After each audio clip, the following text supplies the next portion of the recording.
Buenos días. Gracias al comité organizador por la invitación. Creo que es el tercer o cuarto año consecutivo que estoy con ustedes y para mí es absolutamente grato estar con ustedes cada vez que me invitan. Cuando me invitan a hablar de temas no clínicos o no tan clínicos a lo que he estado acostumbrado permanentemente, para mí es muy interesante abordar temas de funcionamiento y de gestión de servicios de urgencias, porque estoy absolutamente convencido, y no es de ayer ni de antier, sino desde hace mucho tiempo, que gran parte de la gestión de los servicios de urgencias y que lo que logremos hacer clínicamente adecuadamente sobre un paciente, sobre un proceso asistencial en los servicios de urgencias, precisamente se va a fundamentar en que esos procesos estén consolidados y estén absolutamente claros y absolutamente definidos. Y para nadie es un secreto que hoy el tema urgencias en la ciudad es un problema que realmente se nos convirtió en un problema de salud pública. Y se convirtió en un problema de salud pública porque el gran problema y el gran reto que tenemos en los servicios de urgencias tiene un apellido o tiene un nombre, como queramos decirle, y ese problema se llama saturación de servicios de urgencias. Y ya vamos a ver dos o tres cosas de saturación. Yo quise, por tiempo, cerrar la conferencia a sala de urgencias.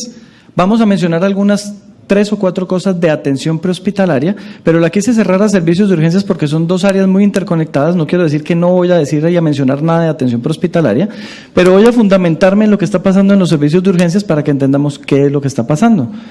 ¿Y qué es lo que está pasando en los servicios de urgencias todos los días? Yo creo que esta gráfica para nadie es nuevo. Si ajustamos este término a la norma actual en Colombia, se llaman modelos integrales de atención en salud, y básicamente es que hay una complejidad baja, una complejidad mediana y una complejidad alta. Nuestra norma de habilitación no habla de nivel 1, nivel 2 y nivel 3, así estemos acostumbrados a hablar de nivel 1, 2, 3 y 4. Nuestra norma de habilitación, que es la resolución 2003, habla de baja complejidad, de mediana complejidad y de alta complejidad. Y básicamente, para que esto funcione o para que una red de atención en salud funcione, se necesita que los 3 niveles de complejidad estén articulados.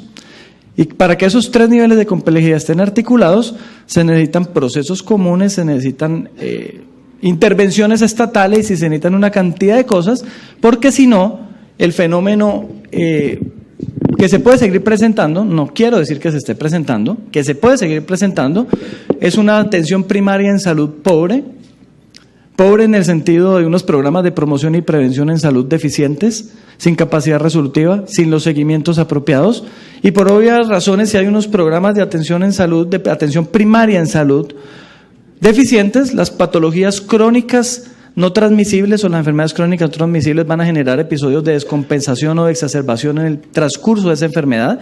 Estamos hablando, y por mencionar solo 3 patologías: diabetes, hipertensión arterial, EPOC o falla cardíaca.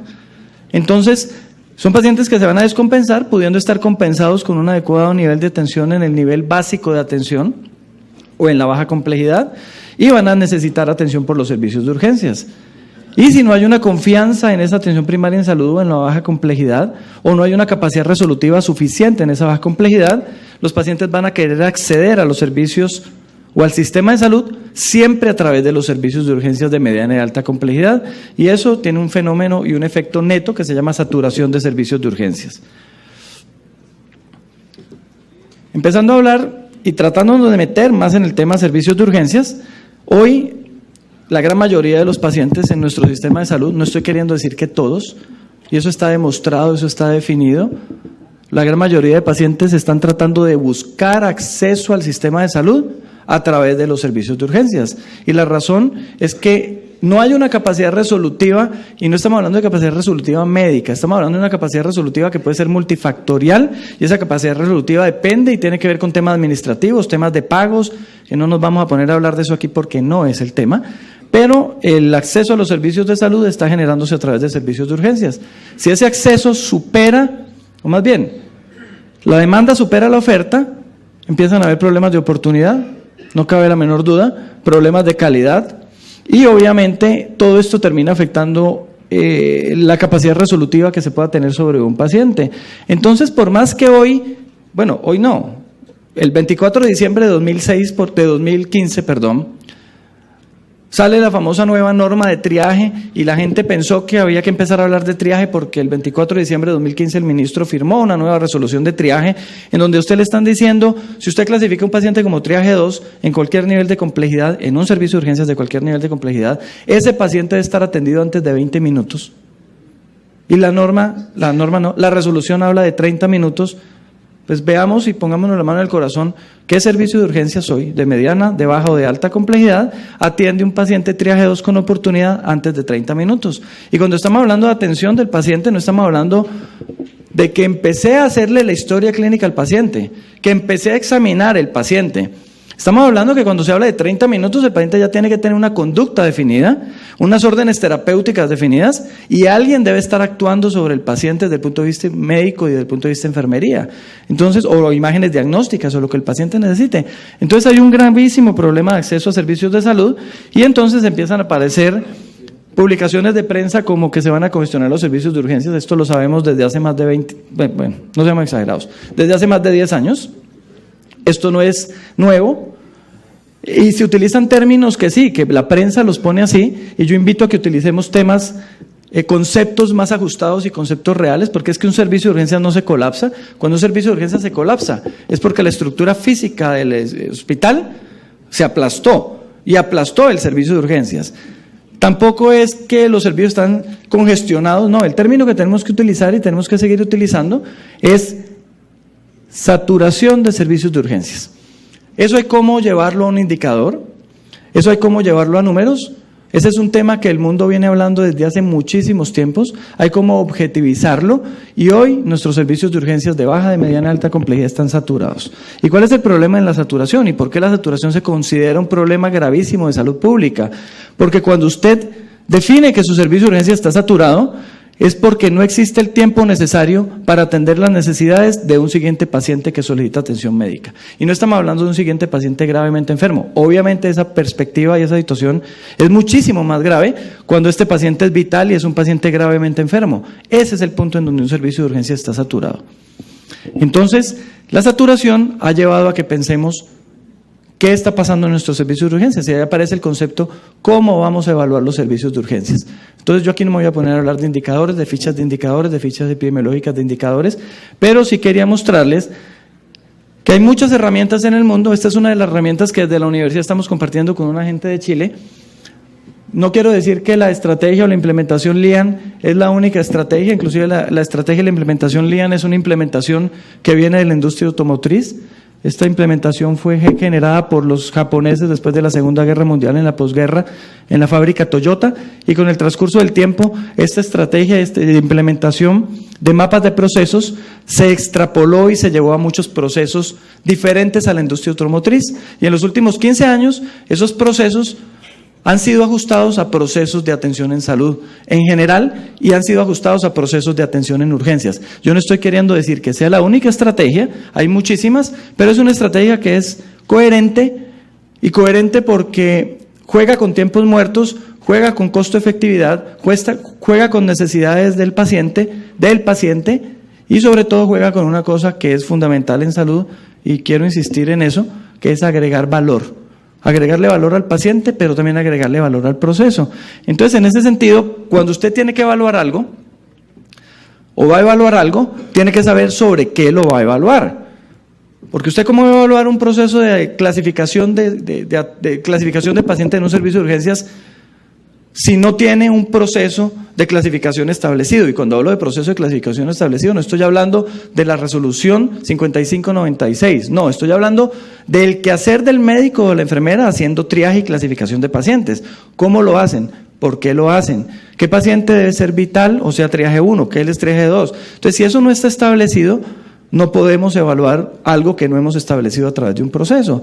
Si usted va a evaluar el proceso de atención del paciente, tiene que tener un proceso de atención establecido. Y cuando el proceso esté montado, esté validado, tendrá la autorización para evaluarlo y definir si el proceso es bueno, regular o malo. Esa estrategia habla de hacer las cosas bajo estas perspectivas. Esa estrategia genera flujos o mapas de procesos que hablan que el paciente debe tener cualquier paso eliminado, y cualquier paso eliminado que no le genere valor a ese proceso, que no genere valor al proceso. Y vuelvo al tema de triaje, y no quiero decir que aquí solo vamos a hablar de triaje, pero ahora van a ver un ejercicio. Si un paciente llega con una fractura o una clínica de una fractura en la muñeca, y es evidente que el paciente puede tener una fractura en la muñeca, ¿será que hacerle triaje, hacerle una historia clínica completa? Ojo, que no estoy queriendo decir que no hay que hacerlo, no. Estoy queriendo decir que si el control del dolor es prioritario y la imagen diagnóstica es prioritaria, ¿por qué a veces no somos capaces de invertir el proceso de atención para poder definir rápidamente las situaciones que van a definir la conducta del paciente? Entonces son ejercicios que lo que hacen es eliminar pasos que no generan valor, y al decir eliminar pasos que no generan valor no estoy diciendo que no se deban hacer, estoy diciendo que se pueden hacer de una forma diferente, y todo precisamente para que el proceso fluya y el paciente sea definido rápidamente. ¿Y por qué se insiste en eso? Porque si estamos ante un problema de saturación de salas de urgencias y vamos a evaluar qué es lo que está pasando y vamos a implementar un proceso para tratar de mejorar eso y para poderlo poner en números y decir si está funcionando o no está funcionando, tenemos que tener claridad en ese mapa de procesos sobre planes de mejoramiento claramente establecidos y claramente definidos. Aquí hay varias cosas que no voy a leer por tiempo una a una, pero simplemente entiendan que hay unas cosas que es entender qué pasa en esa institución, qué pasa en ese servicio de urgencias. Hay ejercicios que se pueden hacer con pacientes incógnitos y con paciente incógnito, no es ir a generar estrés y a generar problemas, es simplemente ver qué pasa en ese proceso, entender la gente que está montada en el proceso, cómo está trabajando, cómo está funcionando, porque es que le insisto, usted no puede medir lo que no controla. Usted no puede medir lo que no está claramente establecido, y obviamente esto se le hacen mediciones, se le hacen mapas de procesos, etcétera. Entonces miren, por ejemplo, lo que les mencionaba ahora, y no nos vamos a poner a ver cada uno de estos números porque no es el objetivo. Entonces, en un paciente que llega con un trauma en la muñeca, y aquí ustedes pueden poner el ejercicio que quieran, y ese paciente incógnito puede ser desde una cosa tan aparentemente simple como esta, ante un paciente con disconfort torácico, o un paciente en shock, o un paciente con distrés respiratorio severo, porque es que cada paciente tendrá unas necesidades y unas prioridades de atención dentro del servicio de urgencias. Aparece una hora de llegada, una hora de entrada, se mide cada uno de los pasos y de los tiempos que consumió cada uno de esos pasos, y por ejemplo una de las grandes conclusiones de este ejercicio que se hizo en algún momento es que las actividades que agregaban valor correspondían porcentualmente al 21% del proceso asistencial. Y las actividades que no generaban valor, o sea, esperas innecesarias, a eso en urgencias muchos les decimos tiempos muertos, generaban el 79% del proceso asistencial. No estoy queriendo decir que estamos funcionando así, estamos queriendo decir que tenemos todos que automedirnos y autocontrolarnos y saber qué cosas podemos hacer para generar valor y para que los procesos asistenciales sean más rápidos y más fluidos dentro de un servicio de urgencias. Ahora, por razones institucionales, no está la institución en donde por muchas variables esto se hizo, son indicadores de gestión clínica de una institución en la cual desempeñé la coordinación del servicio de urgencias, y simplemente se empezaron a medir cosas, a generar procesos asistenciales coherentes con lo que hay que hacer, y después de que todo eso se generó, ¿qué empezamos a hacerlos? A medirlos. Aquí hay 2 años consecutivos, esto que está en azul es 2015, lo que está en rojo fueron los primeros meses de 2016, o hasta ahí está. Entonces aparecía un tiempo que es la clasificación de pacientes, cuánto tiempo se demoraba el paciente en que lo llamaran al consultorio de clasificación. Pero entonces yo quiero hacerles una pregunta, ¿cuántos de nosotros en nuestras instituciones estamos midiendo el tiempo en que el paciente llega a la taquilla administrativa para que lo pongan en el proceso de clasificación? Ese con seguridad es un tiempo muerto que hoy no estamos midiendo. ¿Cuántos de nosotros en nuestra institución estamos visualizando si en los picos de atención o de llegada de los pacientes a los servicios de urgencias, el personal administrativo recepcionando a esos pacientes se está reforzando o no se está reforzando? Porque es que miren que el proceso de atención en urgencias siempre se ha tratado de definir como que faltan médicos y faltan enfermeras y faltan auxiliares de enfermería. No, tenemos que ver el proceso como un todo integral, y ese todo integral depende y tiene que ver con muchos procesos asistenciales y con muchos procesos administrativos.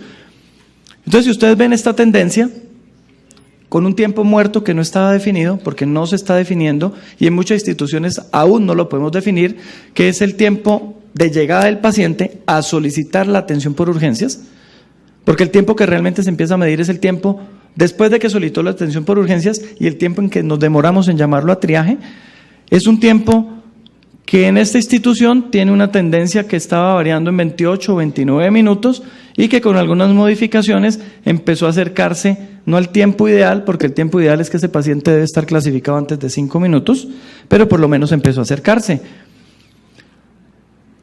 Que el tiempo promedio de atención, y aquí no estamos hablando de triaje 1, 2 y 3, aquí estamos hablando de todo el grupo de pacientes, los tiempos de atención estaban volados y con algunas implementaciones a través de la estrategia LIAN, los tiempos de atención empezaron a ser al menos un poco más permisibles. Y la tendencia es claramente una tendencia hacia la baja, aquí hubo un ascenso, pero en estos últimos 4 meses la tendencia disminuyó. Que ese paciente que se clasificaba como triaje 2 tenía unos tiempos de espera, entre comillas, no permisibles, que podían llegar hasta 94 o 112 minutos, y con algunas implementaciones los tiempos de espera empezaron a tener al menos, o a empezar a tocar, por lo menos un nivel de desempeño aceptable. Y que había un grupo de pacientes clasificados como triaje 3, que yo creo que aquí todo el mundo tiene muy claro que el triaje 3 es un paciente que debe ser atendido en urgencias, pero que realmente no tiene una emergencia vital, no tiene una urgencia vital, no tiene una urgencia inmediata, y sí tiene una necesidad de atención en urgencias. Entonces, a través de unas áreas de atención rápida o salas fast track, como quieran decirle, yo prefiero decirle salas de atención rápida, se logró agilizar la atención de esos pacientes en esas salas. Pero la importancia de la agilización de la atención de los pacientes en esas salas es que si usted está en una baja complejidad, la esencia de ese servicio de urgencias de baja complejidad precisamente es atender el paciente urgente, pero no vital. O sea, el triaje 3 es donde existe la capacidad resolutiva. Pero si usted está en una mediana o alta complejidad, ese paciente, además de ser atendido en salas de flujo rápido o de atención rápida de pacientes, debe ser atendido bajo procesos asistenciales de atención rápida. Yo no puedo atender un paciente en una alta complejidad, en una sala de atención rápida, utilizando recursos de la alta complejidad, porque si no, no estoy funcionando realmente como una sala de atención rápida. Entonces, bajo muchos conceptos de eso se lograron disminuir dramáticamente tiempos de atención.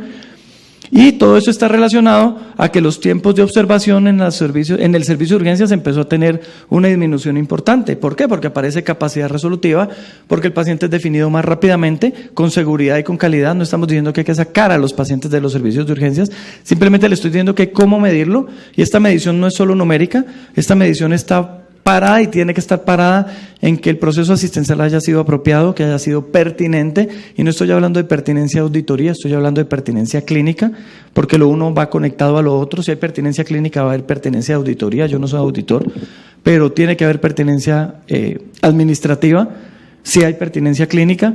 Entonces son situaciones que demuestran que en un servicio de urgencias sí se pueden empezar a modificar las cosas, que usted puede evaluar y puede medir, y puede evaluar y puede medir, para cada vez ir mejorando un poco más, cada vez ir mejorando un poco más y cada vez ir mejorando un poco más.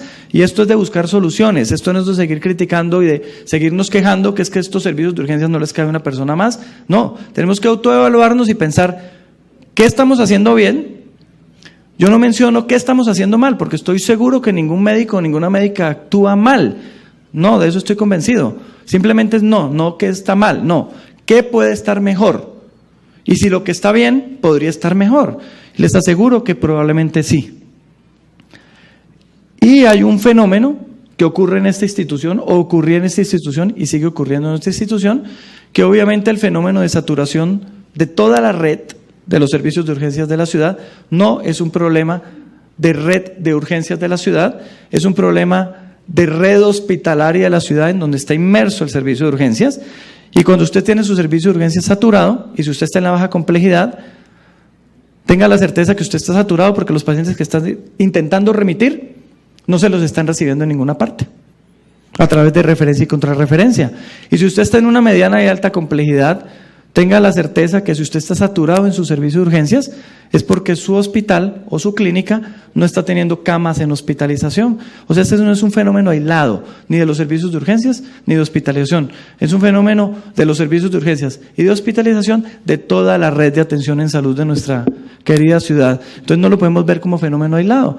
Entonces, si estamos sin camas en hospitalización, obviamente los pacientes se te van a quedar en el servicio de urgencias esperando una cama en hospitalización. Entonces miren que es una intervención que tiene que tocar al servicio de hospitalización, al servicio de cirugía, imágenes diagnósticas, etcétera, etcétera. Bajo ese concepto, yo quiero hacer un planteamiento de esa evaluación para que pensemos en si esto vale la pena evaluarlo de esta forma. Aquí paro el servicio de urgencias de baja complejidad porque el título de la charla es Evaluación de los servicios de urgencias. Probablemente no. Un servicio de urgencias de baja complejidad tiene que atender el paciente clasificado como triaje 1, 2 y 3, no cabe la menor duda. Y el paciente no escoge a dónde consultar. Porque es que si el paciente eligiera a dónde ir, tengo un síndrome coronario agudo, entonces no me voy para la baja complejidad, no, me voy para la mediana o la alta complejidad. Y si escojo la alta complejidad, escojo una alta complejidad que tenga recurso de cardiología, hemodinamia, etcétera, etcétera. Aquí todo el mundo sabe que eso no ocurre. El paciente tiene un disconfort en el tórax y el paciente normalmente va al servicio de urgencias que tiene más cercano, y eso ocurre aquí y ocurre en cualquier parte del mundo. Entonces, bajo ese concepto, el servicio de urgencias de baja complejidad tiene que atender, obviamente, el triaje 1, 2 y 3. Miren que la mediana y la alta complejidad tiene que atender también el triaje 1, 2 y 3. ¿Qué cambia y qué varía? Que el proceso de atención para todos estos pacientes, que hay que hacerlo después de triaje, genera una capacidad resolutiva clara de la baja complejidad para el paciente que fue clasificado como triaje 3. Hablo de capacidad resolutiva clara porque este paciente probablemente ante este proceso asistencial sale de alta de este servicio de urgencias de baja complejidad, o sale con órdenes ambulatorias, o sale con órdenes de consulta externa, o sale con orden de seguimiento ambulatorio. Pero ¿qué pasa con el paciente triaje 1 y triaje 2? Obviamente hay una capacidad resolutiva en el proceso de atención en cuanto a estabilización, salvarle la vida al paciente, etcétera. Pero ese paciente tiene que entrar a buscar acceso a un servicio de urgencias de mayor complejidad. ¿Cómo busca ese paciente acceso a través de la red a otro servicio de urgencias de mayor complejidad? A través de referencia. ¿Y en dónde se incrusta ese paciente en el proceso de atención en un nivel mayor de complejidad? A través del servicio de urgencias. Porque esa alta y mediana complejidad es la que va a tener la capacidad resolutiva para ese paciente que fue triaje 1 y triaje 2. Pero veámoslo al revés. Al servicio de urgencias de mediana y alta complejidad están llegando estos pacientes clasificados como triaje 1, 2 y 3. Pero si el servicio de urgencias de mediana y alta complejidad tiene una ocupación, y les voy a dar la cifra de nuestra ciudad, casi el 60% de los pacientes que hoy están en los servicios de urgencias de mediana y alta complejidad fueron clasificados inicialmente como triaje 3. Es muy probable, no estoy diciendo decir que esté ocurriendo, eso se está acabando de medir en un proceso de supervisión que es una alianza pública-privada que tenemos entre la Universidad y Secretaría de Salud de Medellín. Este paciente muy probablemente le esté quitando espacio y procesos de atención y oportunidades al paciente más urgente, que es la esencia de la mediana y la alta complejidad. Entonces, ¿este paciente podría ser atendido en la baja complejidad? Claro que podría ser atendido en la baja complejidad. ¿Cómo vamos a hacer para que este paciente llegue de manera segura, en el tiempo apropiado, con un sistema de georreferenciación apropiado hacia la baja complejidad? Si descomprimimos la mediana y la alta complejidad del triaje 3, es muy probable que la baja complejidad empiece a tener espacio para estos pacientes que requirieron proceso de atención a través de referencia y lleguen a la mediana y la alta complejidad y logremos que la respuesta repetitiva y sistemática para los que trabajan en baja complejidad es que referencia o las centrales de referencia de los hospitales de mediana y alta levantan el teléfono y la respuesta sistemática y repetida es no cama. Entonces, esto es probable que haya cómo trabajarlo. Muy bien, con eso quería terminar con esa inquietud y con esa frase del doctor Favaloro. Muchísimas gracias.